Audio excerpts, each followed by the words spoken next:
Welcome to Peoples and Things, a podcast about human life with technology. I'm Lee Vinsel, an associate professor of science, technology, and society at Virginia Tech. Today, my guest is Patrick Chung, an assistant professor of history at the University of Maryland. We'll be talking about two of his recent essays, as well as the larger book project they're a part of. Patrick, thanks so much for joining me today. Yeah, it's a pleasure. I'm really looking forward to our conversation. Instead of diving directly into your essays, I thought it might be helpful to give listeners a sense of the larger project you're working on. So, could you tell us a bit about building global capitalism?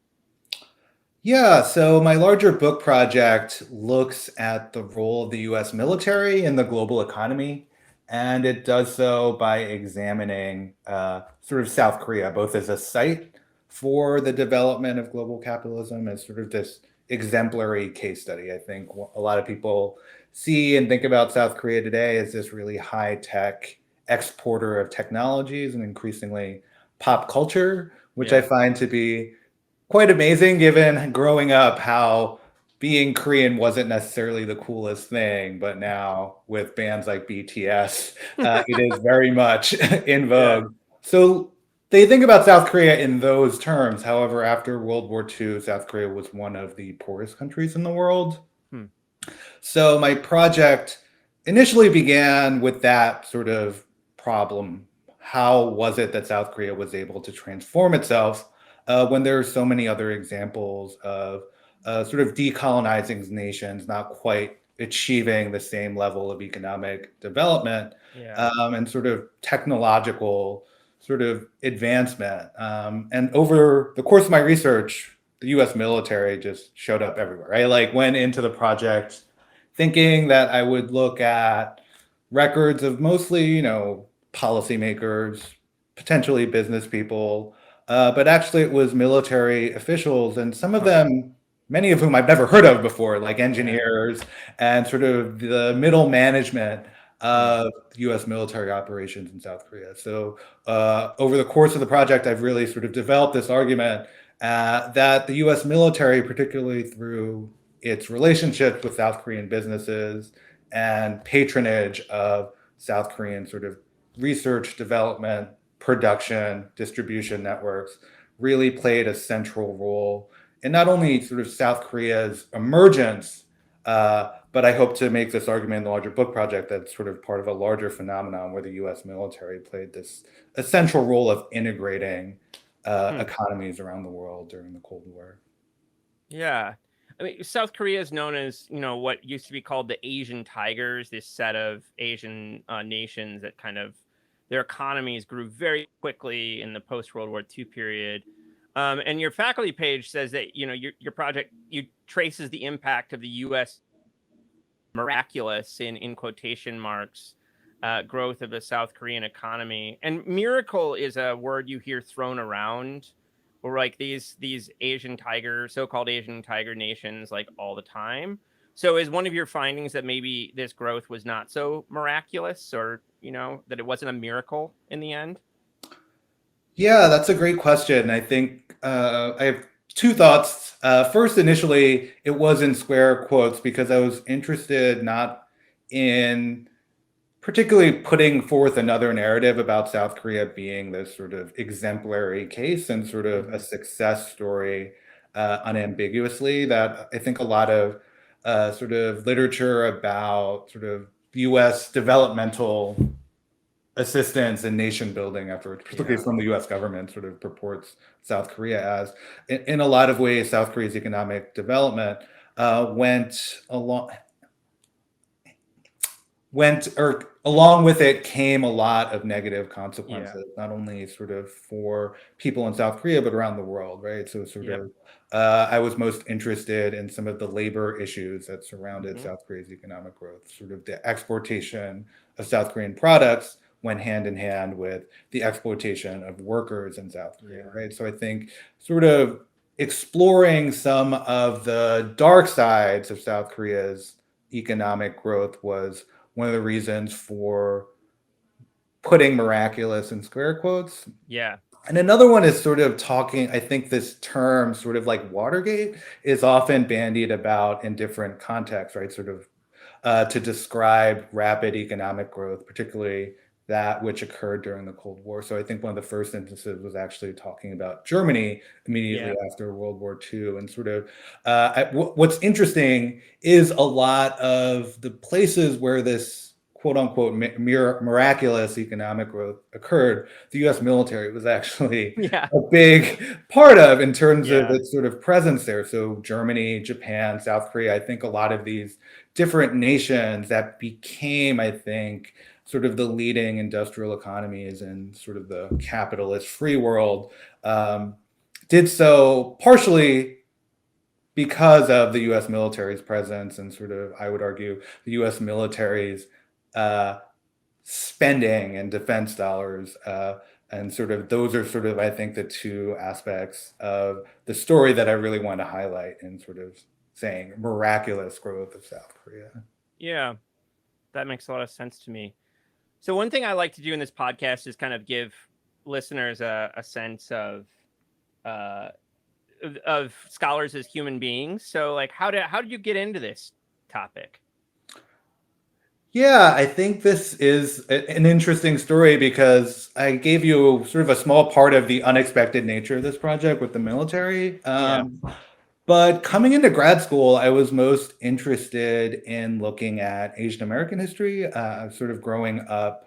Uh, the son of immigrants, sort of Korean American, I really became fascinated by the fact that there was a history of Asian Americans and people were writing about it as I was writing my undergraduate thesis. And I was interested in this idea that it was actually Chinese workers who were trying to sneak across the Mexican border during the turn of the 20th century. And that sort of was what my undergrad thesis was about. And I Hmm. sort of fully expected to write about that in grad school.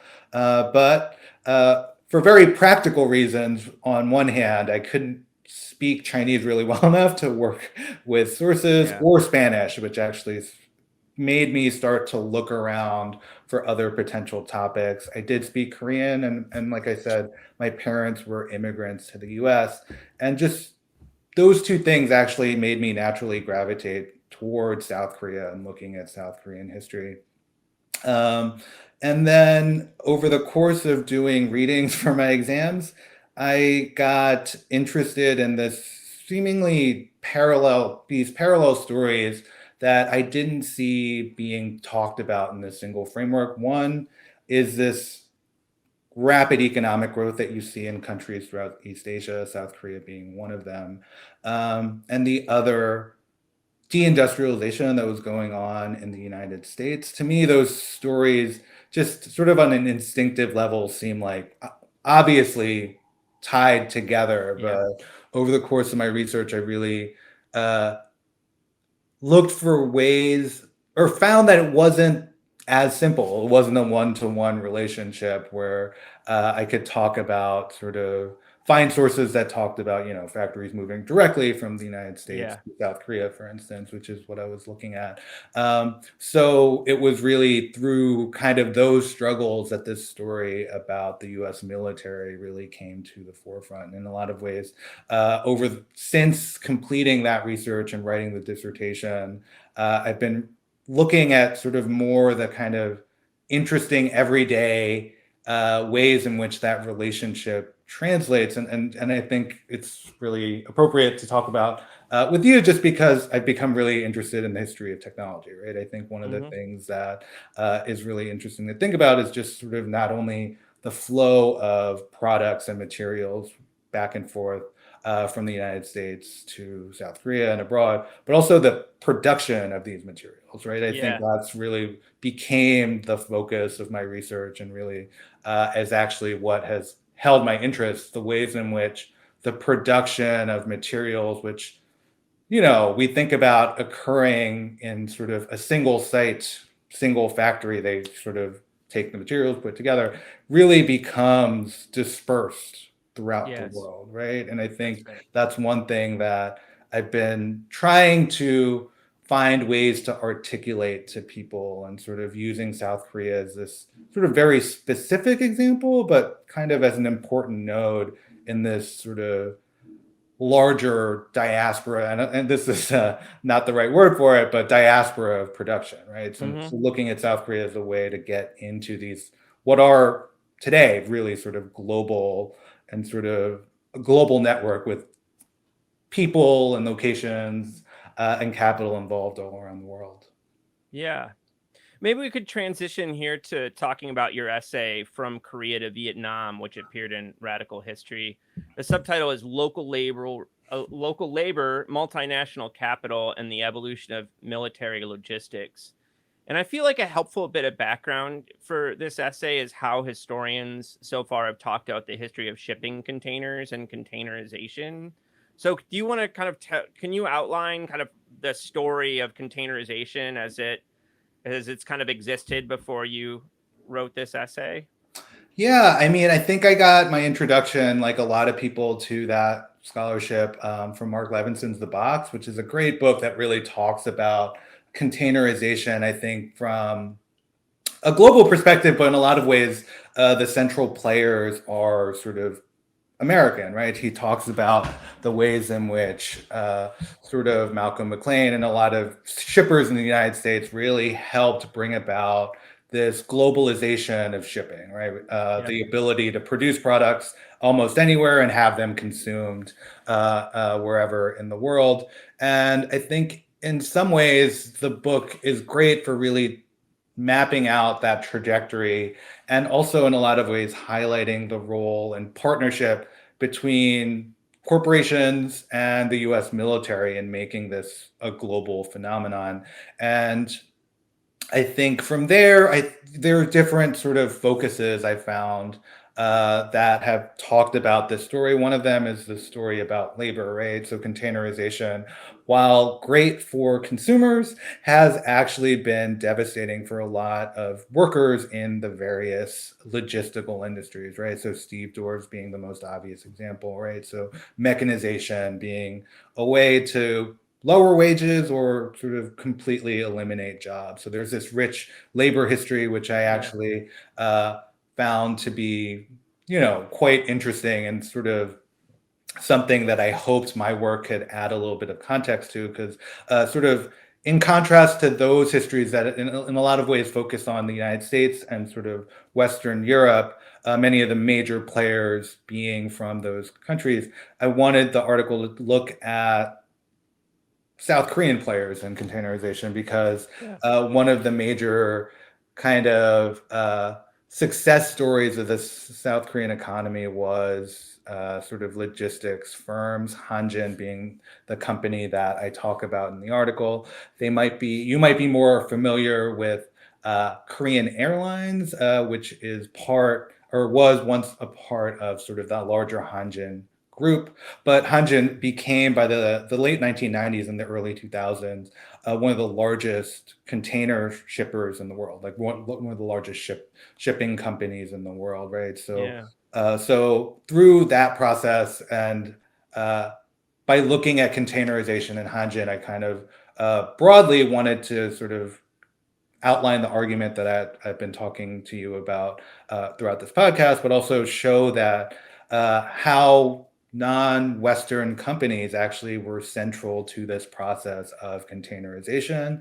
And what I think I focused on particularly in that article was not only the technology of containerization, but sort of the larger capitalist logic that went behind it, right? So one of the things that I trace from Korea to Vietnam, a little bit about the title, just sort of the evolution of logistical systems between the Korean War and the Vietnam War. One of them that isn't really an evolution, is sort of more of a transplantation, is the use of sort of race as a way to categorize different workers, and sort of, on one hand, maximize profits, but on the other, I think, really sort of weaponize this sort of US and Western views of race, right? And what's most interesting for me in that story is it's actually sort of the Koreans Hanjin that's actually taking on a lot of these sort of racialized ideas uh, in terms of using it in its relationships with workers, right? So the story begins during the Korean War, where you see the U.S. military as well as U.S. military contractors employ a racialized wage system that puts South Koreans at the bottom, right? And it makes sense to a certain extent because there's a large pool of Korean workers that are displaced by the war, and they sort of fit into this U.S. defense effort by sort of doing the menial tasks involved Mm-hmm. in logistics, which are actually critical to the war effort, right? So unloading ships that have war material as well as essential goods. So this system gets employed by Koreans who become contractors during the Vietnam War, right? And they employ the same differentiated hierarchical system of labor relations, and I think I think is why I sort of highlighted that literature about sort of the working class and their relationships with containerization, Yeah. because I really think that my work really shows the sort of global nature of this process. Yeah, and so just to spell out the racial logic a bit, which I think you do really well in the article, you know, for instance, there's Japanese managers, and of course the US has relations with Japan coming out of World War II, and is used to working with them in some degree, and they're given higher wages than the kind of Korean laborers who are doing the grunt work, right? As one example of the kind of racial logic that plays out there. Yeah, and it like reminded me of this sort of quote that's attributed to a prime minister of Japan. It describes the Korean War as sort of a miracle sent from the gods, from the heavens. And in a lot of ways it was, because Japan despite being an enemy of the United States during World War II, was actually emerged as the United States' most important ally throughout the Cold War. And part of the reason for that was the fact that it had the industrial base and sort of the experience and the sort of corporate organization that many of the sort of decolonizing countries around the Pacific didn't have, right? So it sort of fit logically into this US world order, where it would sort of have key allies help oversee sort of the US sort of spread of US influence, right? And during the Korean War, Japan and Japanese companies became sort of the sort of prime contractors in a lot of instances, right? Where they would be overseeing Korean workers doing a wide range of sort of large projects. And I think in the larger book project, I really show how South Korea became a huge boon, not only for Japan, but also companies from Western Europe. So the former colonizers throughout the world really found opportunities in sort of the reconstruction of the decolonizing world, and sort of that relationship sort of evolves over the course of the Cold War, where you have newly emerging, newly developing countries like South Korea sort of enter into this hierarchical system, right? Yeah.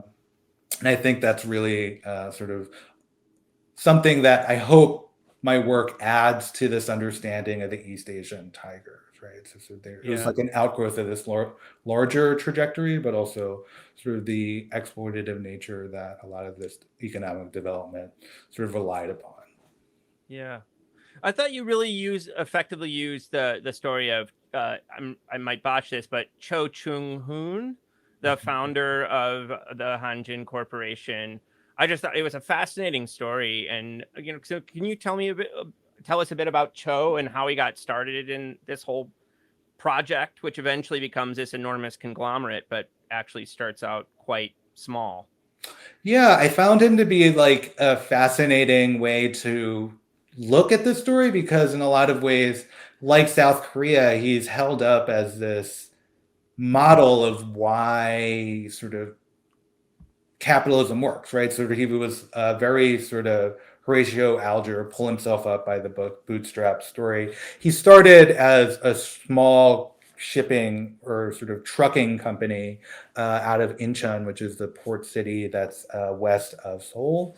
And really, and his company took off moving supplies for the U.S. military during the Korean War and its immediate aftermath, right? And this is a story that is actually very parallel to a much larger, well-known corporation, the Hyundai Corporation. Chung, like Cho, actually began with a very sort of small mom and pop operation. But through this early recognition of the opportunity that the U.S. military and U.S. military contracts provided, was able to transform these very local small companies into gigantic multinational corporations, right? So in the case of Hanjin, sort of initial wartime trucking jobs turned into sort of more long-term logistics contracts with the U.S. military in South Korea. And then during the Vietnam War, one of the sort of key preconditions for South Korea becoming a key, sort of the key ally of the United States in the war. Actually, South Korea sent the largest number of troops outside the United States to fight in Vietnam. One of the key provisions that the South Korean government negotiated with the United States was to provide preferential treatment to South Korean contractors, right? So that's sort of how Hanjin got its foot in the door. It had this existing relationship with the US military. Thus, it was a logical choice when South Korea began to send troops and sort of logistical support to the US military in Vietnam, it would be selected. And really, it was in Vietnam where Hanjin really began to get the sort of scope of capital and access to advanced technology, specifically container technology, or exposure and experience with these technologies to become sort of a worldwide shipping company, right? Yeah. I thought you also did a really good job in the article kind of showing how exploitative a lot of this work was in South Korea. So can you give listeners a sense of that? I mean, just like how badly were workers being treated in many of these cases? Yeah, and I think one of the things that's often pointed out about South Korea is that the workers are sort of the best in the world. It's like really Yeah. interesting in one of the biographies of Chung who's the founder of Hyundai. There was a quote by a U.S. military official during the 1950s just praising Korean workers, right? So Yep. they work these really long hours and really sort of have this work ethic that's often not seen in the United States anymore, right? So it's always comparative. And in a lot of ways, this was true during the 70s and 80s. South Korean workers worked among the longest hours in the world for comparatively lower wages.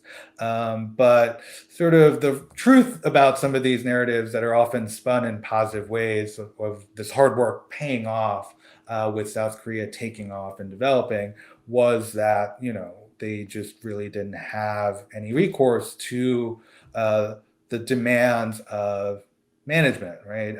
South Yeah. Korea, for most of its history, post-war history, was run by a series of military authoritarian dictatorships who sided with often corporations. The corporations often worked hand in hand with the South Korean government at the expense of the workers, right? So the reason Yeah. why South Koreans were working the longest hours for the lowest pay wasn't this sort of tradition, often sort of attributed to Confucianism Yeah. of hard work, but rather these very material conditions and sort of the heavy-handedness of the South Korean government in enforcing labor relations.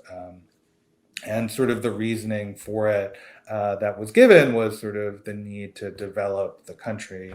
But the fact of the matter was South Koreans were working 10, 12, 13-hour days in, manual labor, right? Yeah. For sort of pennies on the dime, or pennies Yeah, like compared five to cents an hour, American. you say at one Yeah. point.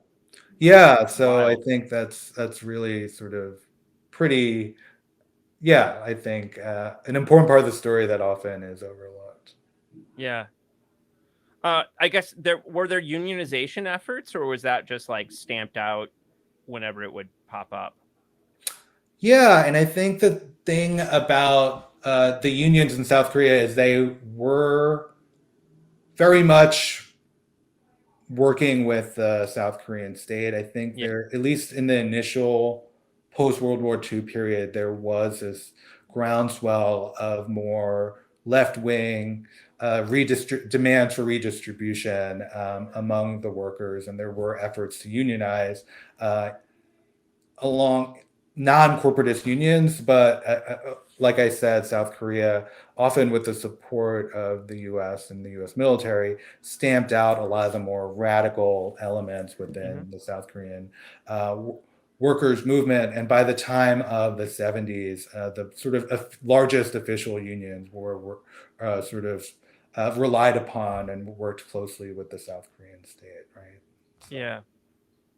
So, is part of your argument that the kind of infrastructure and practices maybe built in South Korea during the time we've been talking about, like the Korean War to through the Vietnam War, is kind of like was set up and then could be led to increased economic growth after the war? Like they could then use that capacity for kind of more peaceful economic ends. Is that part of the picture you're painting?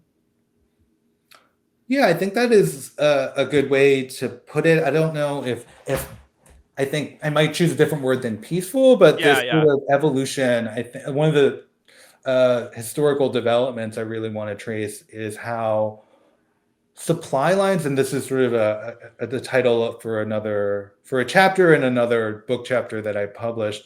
This evolution from supply lines to supply chains, because I think this need to be able to transport goods around the world in an efficient manner is actually something that is, you know, a central concern for the US military yeah. as well as corporations today, right? So, in a lot of Hmm. ways, the US military's role in at least in establishing a lot of these systems, if not sort of building the actual systems that are employed uh, in later decades, is critical for the emergence of transnational corporations, right? Yeah. So, the sort of wartime demands, I start with the Korean War, but it actually goes back further, definitely to World War II, where the U.S. military was building out this network, worldwide network of bases, and the infrastructure needed to maintain and connect them, right? And so, in a lot of ways, the corporate transnational supply chains that our economy today relies upon really sort of piggybacked off this effort of the U.S. military. At least that's sort of the argument that I'm trying to make in the larger book project. Yeah. I think this is a great point to tack to your other essay, from radio to microchips. Um, so one way, as we've just kind of discussed, one way to think about what we've been talking about so far is that it's the story of the rise of infrastructure and logistics, about how to move things around.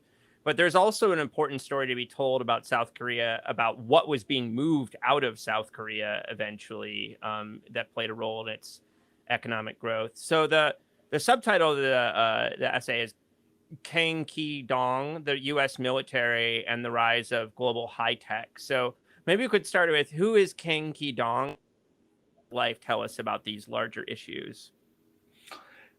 Yeah, Kang is another really fascinating individual that I came across when researching a potential second project. So, this first project that we've been talking about looks at sort of heavy industries as well as infrastructure. But obviously, the other half of it, and I think more well known half of sort of South Korea, the South Korean economy is this sort of high tech sector. And it was sort of as a potential second project, I wanted to look at the globalization of South Korean tech companies, and Samsung being the most prominent one. So, in the course of reading a little bit about Samsung's entry into the semiconductor industry, which was really one of the sort of key components of its business, particularly during the initial takeoff phase during the 80s and 90s, but still today. I came across this sort of footnote really in a lot of different pieces about Samsung about this a company called Korea Semiconductor, and this man Kang was mentioned in a few of them. I didn't see much else written about him, so I did a little bit of digging and found this really fascinating story, like you said, about sort of circulation that occurred between Korea and the United States that enabled high-tech industries to really take root in South Korea. And I thought Kang helped me sort of talk about a lot of these trans-Pacific connections. So Kang actually was the founder of, like I said, Korea Semiconductor, and it was one of the sort of it was the first firm that was able to produce and design its own sort of advanced semiconductors during the late 1970s. Prior to that point, South Korean companies have been involved in various electronics, but it was mostly in assembling and mass producing sort of consumer facing chips. And what Kang brought to the table was the ability to design some of the cutting edge semiconductors that actually were sort of being produced in the United States and Japan at the time. I'm sorry, I'm being a little bit disorganized here, but that's who Kang is, and he's sort Yeah. of important in the history of Samsung because his company was acquired by Samsung as it was entering into the semiconductor industry, and he actually helped provide some of the initial technological expertise needed for Samsung to really emerge as this global power in the industry. So that's sort of how I initially became interested in him. But as I got to digging into his backstory, I sort of found a lot of interesting Yeah. connections to my previous research because he was born in Korea during the colonial period. So he was born before Korea became liberated from Japanese colonialism after World War II. But he grew up in various parts of Korea, but mostly in Seoul. But what really caught my attention is he grew up in and around sort of U.S. military presence. It was like sort of omnipresent part of his and many Koreans' life, particularly when it came to consuming just any goods, right? So Yeah. his memoir has a lot of stories about him rummaging junkyards that had U.S. surplus military electronics, Huh. and it's really in one of these junkyards he really begins to sort of understand what technology is or sort of electronics are. And he sort of develops this fascination with ham radio, Yeah. which I found to be fascinating because a lot of the more sort of US focused histories of high tech and Silicon Valley talk about this sort of, for me, kind of like a weird, sort of very niche technology, but how central it was Yeah. for a lot of the key players in Silicon Valley. So I was just like fascinated that this sort of displaced, relatively well off for in South Korean terms, but in US terms, very poor individual became introduced to ham radio, the same ham radio being used by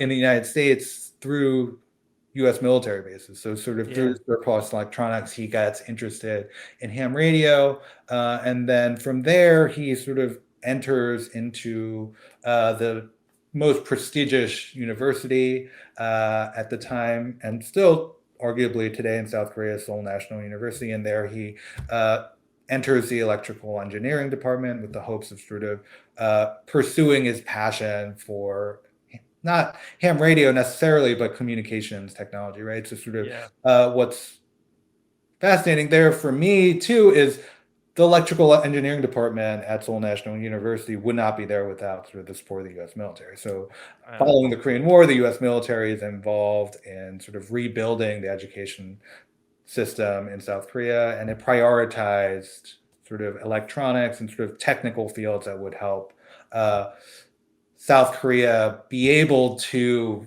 sort of support itself economically, right? So I sort of bet it was very electricity industry focused initially, right? It was probably very power focused. yeah, and that's something that he noted, and also other Korean engineers who sort of went to Seoul National University at the time noted is just power generation was Yeah. central for South Korea because South Korea didn't have sort of a robust power infrastructure system, Yeah. right? So the U.S. in sort of its foreign assistance to South Korea, prioritized power generation as well as sort of other sort of very basic utilities or engineers who could actually service and work for various infrastructures and utilities. Yeah. And for that reason, electrical engineering was sort of prioritized by the U.S. military, but not in sort of the sort of cutting edge side Yes. that would sort of look at things like semiconductors. And it's for this very reason that Kang actually, following graduation, goes to the United States, right? So he's Yeah. really sort of fortunate in the timing of his graduation. Just as he graduates, there's sort of this big push in the United States under Eisenhower to beef up science and technology. This is following Sputnik, and there's this sort of fear that the United States is falling behind technologically. What you see, sort of in a more practical sense, is funding for STEM fields in the United States really blowing up, and sort of Kang is able to piggyback off that process. He becomes a grad student, and he works in one of the earlier sort of semiconductor research labs at Ohio State University. And it's really there that he enters the field and he becomes sort of a leading expert in the production of semiconductors, right? Following OSU, he works for Motorola, which briefly becomes the largest producer of semiconductor devices in the United States. So, I mean, what I sort of try and draw out in this article is this global trajectory of technological development that sort of has the US military involved in various ways. That's what I really want Yeah. to highlight, and what I thought Kang was such a great example of, because the US military's patronage of high technology, I think, has been talked about a lot, and particularly recently in the Yeah. literature. Like, I think I read Margaret O'Mara's The Code recently, and it Yeah. does like a really good job, sort of, I think, This is providing a this book sort of. about the history of Silicon Valley for people who Yeah, don't. yeah, Yeah. and I like a lot of these stories, and I think it's really interesting, sort of looking at some of the work from the U.S. perspective. But like I did with the From Korea to Vietnam article, there's sort of an international story to be told, Yeah. and I think what's interesting once you sort of look at the South Korean example is how there were so many different sort of linkage points between the U.S. military and various and individuals like Kang would play a big role in the development of the South Korean sort of high tech sector, right? So from the very indirect, by having sort of surplus electronics as well as various technical manuals Yeah. being available at junk shops, to its patronage of the education system, Yeah. to sort of its patronage of foreign students in the United States, right? One thing that I sort of Yeah. encountered in looking at Kang is just how there is a prevalence of sort of key figures in technology, or at least the semiconductor industry, that enter the United States from countries like South Korea, sort of potential allies in the fight against communism, and sort of these grad students who enter the United States and play key Yeah. roles in the development of key technologies, right? So in a lot of Yes. ways, I focus on Kang, but hopefully his story is actually sort of resonates with people who are looking at other places and regions of the world. Yeah. No, I think it does in all kinds of ways. I mean, just going back to the ham radio thing for a second, it's true that if you look at the history of computers, like there's that textbook, multi-authored textbook by Martin Campbell Kelly et al. Ham radios play an important part in the computer story, in that it's like geeky, mostly white guys playing with these things, and then, starting the computer industry eventually. But the other place it touched a nerve for me when I was reading your essay is that in David Edgerton's Shock of the Old, in his chapter on maintenance, he has a really fascinating, I think it might just be a paragraph and a footnote. He's drawing on others' research, but it's about how in some instances, I think in both Japan and South Korea, you have industries coming out of maintenance and tinkering of like American imported goods, right? I mean, that this is where's the technical wherewithal to innovate, going to come from? Well, it's going to come initially from people learning how to play with these things that are around suddenly that weren't, created locally, but then they end up in some cases creating whole new industries. So that's kind of fascinating connection there, I thought. Yeah, and sort of that idea, and this is something that I really wasn't familiar with before working on this essay, was this notion of tinkering, right? So sort of Yeah. that idea of this sort of independence and freedom found through sort of exploration and sort of Yeah. going away from the manual, which I find so striking in comparison to sort of the modern day, where everything, I think, is actually sort of that the ability to tinker is increasingly becoming more Yeah, it's difficult. hard. Yeah. Yeah. Like I think about that when I talked to sort of my dad's generation about cars, how they could actually open the hood and like work on their Yeah. car in a way that I think more modern cars, you would need to be sort of a computer engineer to, in some ways, to work on cars today. So Yeah. I think that's like, and that was interesting looking into that. And I think in a lot of ways, it's something that I hope to explore a little bit more in my future work. Like I said, I'm Yeah. a novice, I think, or I'm really just beginning my You're doing exploration fine, about the Patrick. field, You're yeah, doing of fine. the history of technology. But I find it such an interesting Yeah. way to sort of discuss these larger global processes in a way, right? Yeah. So, if we bring together your two essays, I think, your larger book project is going to get at this too. But if we bring together these two essays, one's from your kind of early dissertation work and one's from this later stuff. I mean, we really have the story of the rise of competitive and expensive electronics and then eventually other things, right? But electronics are like one of the first sectors where international competitions really felt in the United States and Europe, right? Where Asian companies were just doing terrific and continue to do so. I've been struck. We recently were in the process of renovating our basement and decided to get a new television. And I don't want to. I'll start sounding like a terrible materialist here if I talk about this TV. But like, we got a new TV. It's made in Asia, unsurprisingly, and it's pretty big by my standards. It's like huge, but it's not huge according to American standards. Like 55 inches or something like that. Yeah. It was cheap, right? I mean, it was like when we got it, it was like it was $450 for this huge television by my standards. And, this is the kind of the way productive capacity has been brought to bear on these kinds of things really has just changed the shape of consumer experience across the globe, really, Yeah. But I wonder, I was recently reading kind of debates between economists about like the environment and degrowth and all these things. It was about whether how much poverty reduction has happened in the last 30 to 40 years across the globe, especially in China and other parts of Asia. And, part of the question and debate is whether we can use South Korea and then later China as a kind of paradigm for growth, because it feels like the story you're telling is a moment or something like that. The post World War II moment from, like let's say 50 to 2010 or something like that is a story of the kind of the logistics story you're telling about global shipping, and then the way that global production has changed in the kind of diaspora way you mentioned earlier, right? Yeah. But that now we're not seeing that so much with like Latin America and Africa and other poor nations in Asia, which like Thailand has become very service oriented very quickly as an instance of an Asian nation. So I mean, I just wonder how you feel about that. Like, is the story you're telling a kind of and we're historians, so we don't want to predict the future. That's like part of our nature. And I'm totally with you there. I don't do predictions. But I wonder if you feel like the story you're telling is a kind of a story of a period, in human history where something happened.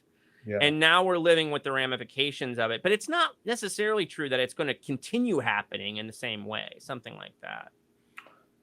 Yeah, no, that's a great question and sort of a great way to, I think, in a lot of ways, bring together all of the different work I've been doing.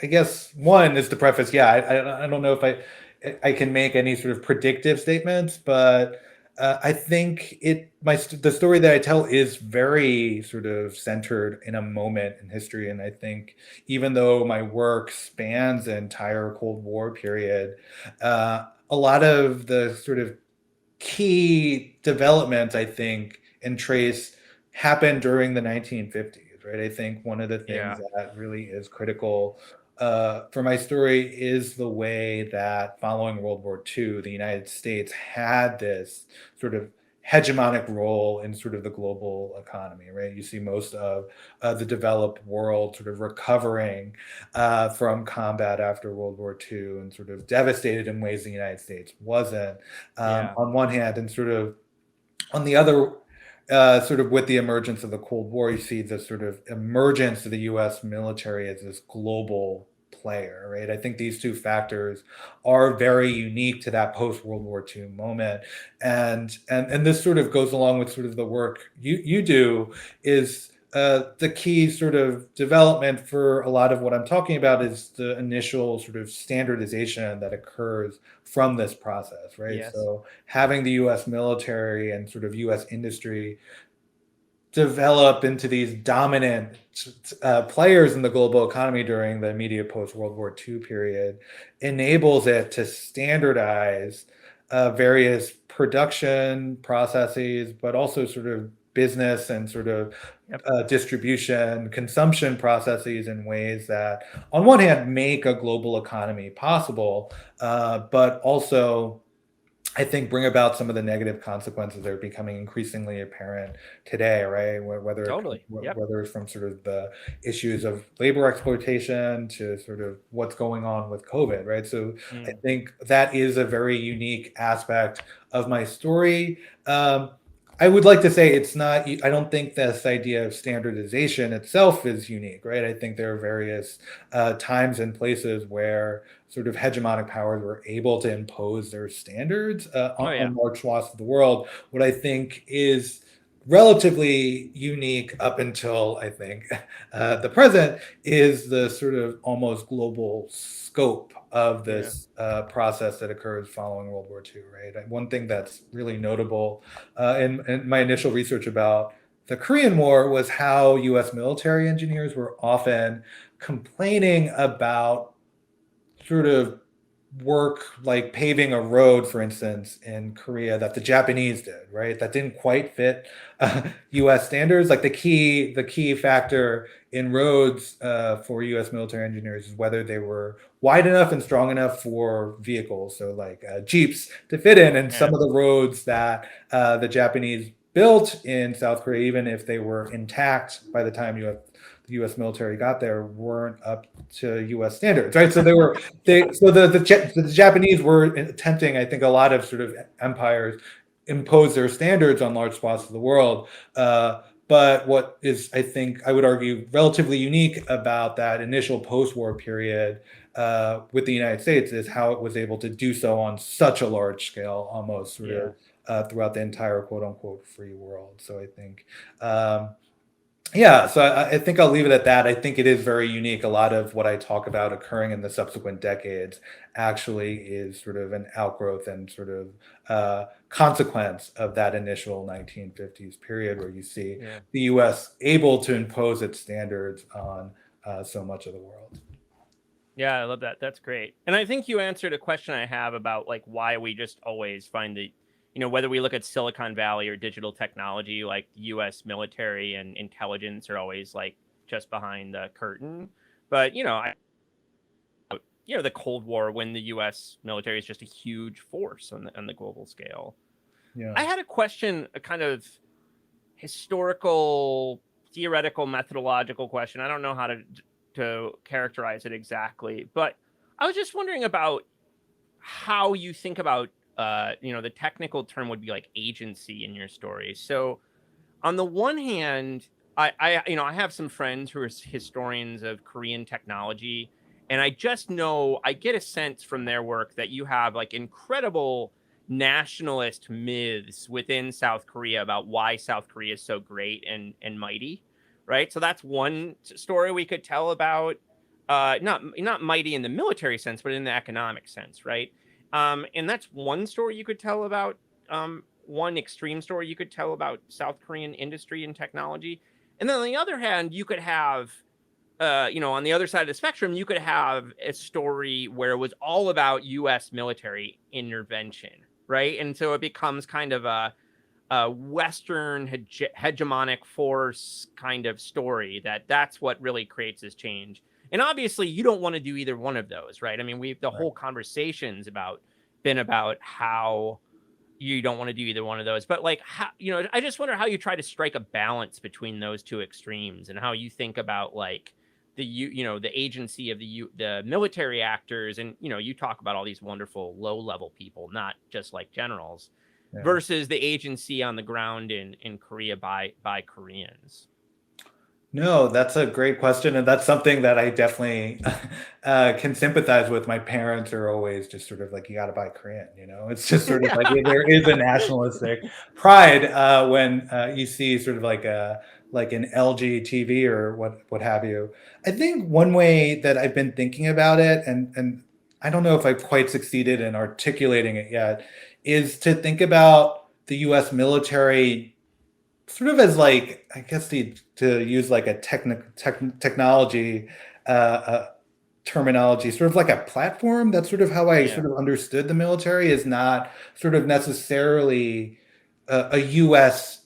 actor per se, because what I found throughout my research is there's a whole range of individuals, from the low level players to the generals in a lot of ways, that use the U.S. military, the U.S. military contracting system, which is in a lot of ways, if I want to reduce down to a very simplistic sort of visual. A visual is sort of like this honeypot. It's probably the largest single source of funding, the U.S. national defense budget, that you find throughout the Cold War, and on the various planet. actors.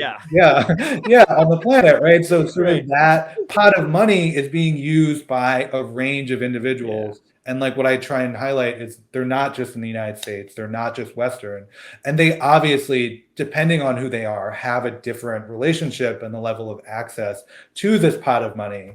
However, it's not necessarily always about the US as sort of this abstract nation state, sort of imperial power imposing sort of its will, but actually sort of it does have sort of disproportionate control, but not total control of what this money is actually sort of put towards, right? So that's what's so interesting to me about people like Cho or Kang, is they are actually sort of as much sort of in control in some senses and interfacing with the same system that you see high level sort of generals and policymakers in the United States doing.